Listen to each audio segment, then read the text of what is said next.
जय हिंद बच्चों, स्वागत है आपका फिर से हमारा आपका YouTube चैनल पर। हम आपके लिए लेकर आए एक न्यू नोटिफिकेशन जो कि मैट्रिक बोर्ड एग्जाम 2024-25 से होने वाली है।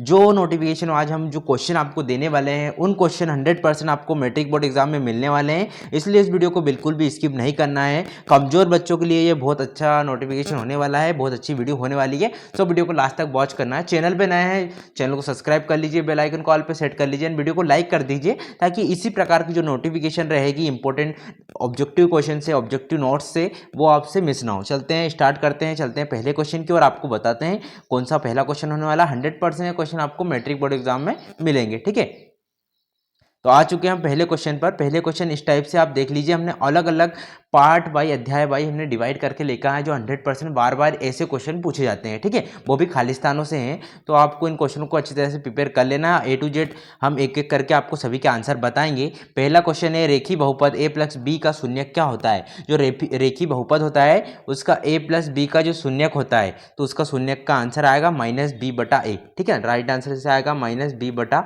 ए, इसका राइट आंसर हो जाएगा। ठीक है, अगला है, दो बहुपद का गुणनफल एक होता है। क्या होता है, जब कोई दो बहुपद है उनका गुणनफल क्या होगा, वो भी बहुपद ही होगा। तो राइट आंसर आपका यहाँ पर जाएगा बहुपद। ठीक है, ये आपका राइट आंसर हो जाएगा बहुपद।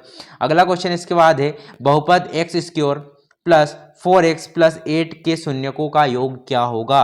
इनके शून्यकों का योग होगा -4। ठीक है, राइट आंसर आपका हो जाएगा -4। इसका नेक्स्ट क्वेश्चन है, बहुपद x square plus 4x plus 8 के शून्यकों का गुणनफल क्या होगा। ठीक है, याद अच्छे से पढ़ना है क्वेश्चन को, ऊपर योग दिया है, नीचे गुणनफल दिया है, तो गुणनफल होगा इसका 8, तो राइट आंसर हो जाएगा आपका 8।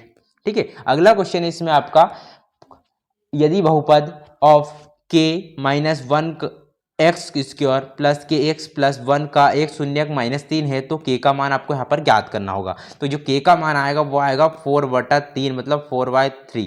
ठीक है, राइट आंसर हो जाएगा आपका। चलते हैं नेक्स्ट क्वेश्चनों की तरफ। अगला जो क्वेश्चन है, समीकरण 2x plus 3y equal to 5 में यदि x बराबर 1 है तो इसका y का मान क्या होगा।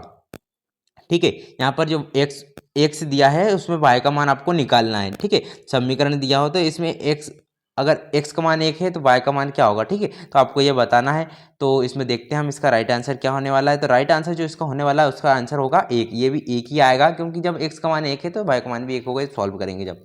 ठीक है, अगला क्वेश्चन इसमें, वह समीकरण जिसमें ax plus B Y plus C है जहाँ a डॉट बी और c वास्तविक संख्या हैं, a और b दोनों शून्य नहीं है, दो चरों x और y में से एक का समीकरण क्या कहलाएगा। अब आपको समीकरण क्या कहलाएगा ये बताना है, तो यहाँ पर हो जाएगा रैखिक। ठीक है, राइट आंसर हो जाएगा आपका रैखिक समीकरण। अगला क्वेश्चन इसके बाद आपका, समीकरण 2x plus Y equal to के में यदि x इक्वल टू 2 और y इक्वल टू 1 हो तो k का मान आपको बताना है। तो जो k का मान आएगा यहाँ पर 5 हो जाएगा। ठीक है, इसको जब हम सॉल्व करेंगे तो राइट आंसर आपका 5 हो जाएगा। ठीक है, चलते हैं नेक्स्ट क्वेश्चन की ओर। नेक्स्ट क्वेश्चन बहुत ज़्यादा इंपॉर्टेंट है, 100% यहाँ से क्वेश्चन पूछे जाएंगे, इसलिए इन क्वेश्चन को अच्छी तरह से प्रिपेयर कर लीजिएगा आप। ठीक है, एंड हमारे टेलीग्राम चैनल और व्हाट्सअप या वेबसाइट की लिंक हमने वीडियो के डिस्क्रिप्शन में डाली है, वहाँ से आप उनको ज्वाइन कर लीजिए ताकि जैसे ही अगर नोट्स आते हैं एग्जाम टाइम पे वहाँ से पेपर भी आपको मिलेंगे, इंपॉर्टेंट वायरल पेपर क्वेश्चन भी मिलेंगे, जिससे आपकी बहुत ज़्यादा हेल्प हो जाएगी। ठीक है, एक समीकरण p of x equal to 0 जहाँ p ऑफ x की घात 2 का बहुपद हो तो समीकरण क्या कहलाती है। अब आपको बताना है समीकरण क्या कहलाती है। तो यहाँ पे जो समीकरण कहलाती है वो कहलाती है द्विघात समीकरण। तो जब बहुपद में 2 घात होगी तो द्विघात हो जाएगा। ठीक है, राइट आंसर हो जाएगा द्विघात समीकरण। ठीक है, अगला क्वेश्चन है, किसी द्विघात समीकरण के अधिकतम मूल कितने होंगे। किसी द्विघात समीकरण के अधिकतम मूल कितने होंगे। तो द्विघात समीकरण के अधिकतम मूल 2 होंगे, राइट आंसर आपका 2 हो जाएगा। अगला है, समीकरण x minus 3 of x plus 4 equal to 0 के मूल क्या होंगे। तो यहाँ पर इनके मूल आपको बताना है। मूल इसके होंगे 3 और -4, क्योंकि जब 3 को हम पक्षांतर करेंगे तो प्लस में हो जाएगा, और जब प्लस को पक्षांतर करेंगे +4 को तो -4 में आ जाएगा। राइट आंसर 3 और -4 इसका राइट आंसर हो जाएगा। अगला क्वेश्चन है, यदि किसी द्विघात समीकरण के मूल वास्तविक और समान हो तो समीकरण के व्युत्क्रम का मान क्या होगा। यहाँ पर आपको समीकरण के व्युत्क्रम का मान जो होगा वो 0 आएगा। ठीक है, राइट आंसर 0 होगा। अगला है, द्विघात समीकरण ax square plus bx plus c के व्युत्क्रम इक्वल टू 0 के विभक्तिकर का सूत्र आपको बताना है। तो विभक्तिकर का सूत्र मोस्ट इंपोर्टेंट क्वेश्चन है, यहाँ पे आएगा डी का स्क्वायर माइनस 4ac, ठीक है, राइट आंसर हो जाएगा। डी का स्क्वायर नहीं, बी का स्क्वायर होता है, सॉरी बी का स्क्वायर होगा, तो हम इसको आपको इरेज कर देते हैं और फिर आपको दोबारा से बताते हैं कि क्या होगा, ठीक है। राइट आंसर जो होगा इसमें बी का स्क्वायर आएगा, डी बराबर बी का स्क्वायर माइनस 4ac, ठीक है, ये आपका राइट आंसर हो जाएगा। नोट करते चलिए या स्क्रीनशॉट आप ले सकते हैं। एंड चलते हैं नेक्स्ट क्वेश्चन की ओर, जो इंपॉर्टेंट होने वाला है आपकी मैट्रिक बोर्ड एग्जाम से, ठीक है। अगला है समांतर श्रेणी दी हुई है जिसमें सर्वांग डी बताना है आपको। तो समांतर श्रेणी इसमें दी गई है, ठीक है। तो आपको सर्वांग इसका निकालना पड़ेगा, सर्वांग निकालना पड़ेगा, T2 माइनस T1 करके निकालेंगे। तो इसका जो राइट आंसर हो जाएगा -1 इसका राइट आंसर हो जाएगा, ठीक है, -1 इसका राइट आंसर है।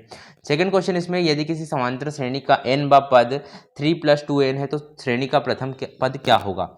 तो इसमें आपको इसका राइट आंसर बताना होगा।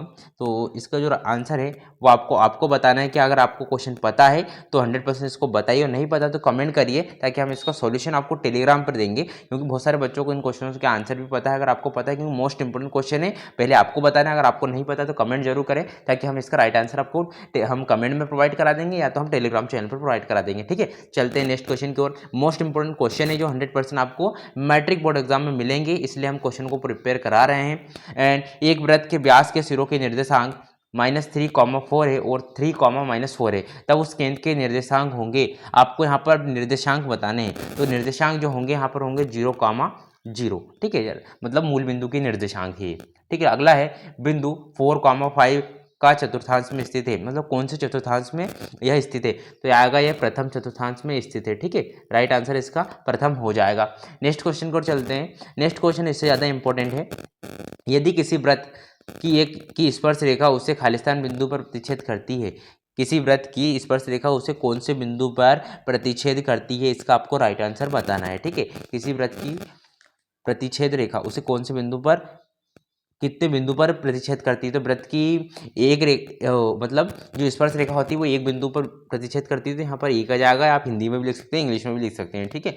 अगला है वृत्त को 2 बिंदुओं पर प्रतिच्छेद करने वाली रेखा को कहते हैं, कौन सी रेखा कहते हैं। जब किसी 2 बिंदुओं पर प्रतिच्छेद करने वाली रेखा को हम क्या कहते हैं, छेदक रेखा। छेदक रेखा होती है जो वृत्त को 2 बिंदुओं पर प्रतिच्छेद करती है, तो राइट आंसर आपका छेदक रेखा हो जाएगा। अगला है वृत्त तथा उसकी स्पर्श रेखा, वृत्त तथा उसकी स्पर्श रेखा के उभयनिष्ठ बिंदु को कहते हैं। वृत्त तथा उसकी स्पर्श रेखा के उभयनिष्ठ बिंदु को हम क्या कहते हैं, तो स्पर्श बिंदु कहते हैं। तो राइट आंसर आएगा आपका स्पर्श बिंदु, ठीक है, आपका राइट आंसर हो जाएगा स्पर्श बिंदु, आपका राइट आंसर हो जाएगा। अगला क्वेश्चन है, स्पर्श बिंदु से होकर जाने वाली त्रिज्या स्पर्श रेखा पर खालिस्तान होती है, क्या होती है। त्रिज्या जो होती है स्पर्श रेखा पर क्या होती है, वो लंब होती है। तो राइट आंसर हो जाएगा आपका लंब, ठीक है, ये आपका करेक्ट आंसर हो जाएगा। एंड चलते हैं इसके बाद नेक्स्ट क्वेश्चन की ओर। नेक्स्ट क्वेश्चन आपका है, किसी असंभव घटना की प्रायिकता क्या होती है। किसी असंभव घटना की प्रायिकता क्या होती है। तो किसी संभव घटना की जो प्रायिकता होती है उसका आपको आंसर बताना है। तो इसका जो आंसर आपका होगा इसमें दिया गया है, एंड इसका जो प्रायिकता आपको बताना है। तो इसका राइट आंसर होगा असंभव घटना कभी नहीं होती, तो राइट आंसर इसका 0 हो जाएगा, ठीक है। अगला क्वेश्चन है, किसी निश्चित घटना की प्रायिकता क्या होती है। कोई निश्चित घटना की प्रायिकता 1 होती है, ठीक है, ये इसका राइट आंसर हो जाएगा।